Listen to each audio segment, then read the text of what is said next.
Inunsad na ng Philippine Overseas Employment Administration o POEA ang kanilang Pre-Employment Orientation Seminar para sa mga gustong maging overseas Filipino worker. May ulat on the spot si Victoria Tulad. Victoria? Connie, para hindi mabiktima ng illegal recruiters, mandatory na ngayon sa mga nagbabalak magtrabaho sa ibang bansa ang pagsailalim sa Pre-Employment Orientation Seminar o PEOS. Sa press launch ngayong umaga, sinabi ni Hans Kakdak, Administrator ng Philippine Overseas Employment Administration o POEA, na makatutulong din ang PEOS sa mga nais mag-overseas Filipino worker para matiyak kung nais nga ba nilang mag-abroad. Kailangan lamang magpunta sa website na www.peos.poea.gov.ph.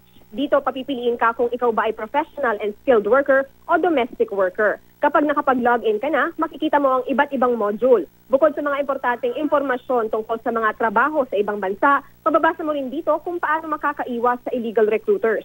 Tatanungin ka rin kung desidido ka nga ba na mag-OFW. Pagkatapos daanan ng modules, lalabas sa website na maaari ka nang tumanggap ng Certification of Completion na siyang hahanapin sa iyo bago ka payagang makapang-ibang bayan.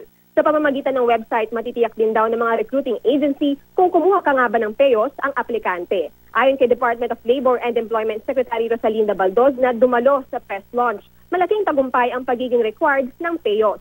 Ginawa ng POEA ang PEOS sa pakikipagtulungan sa jobstreet.com. Makatutulong daw ito sa mahigit 500,000 mga Pilipino na nais mag-OFW. Connie? Maraming salamat, Victoria Tulad.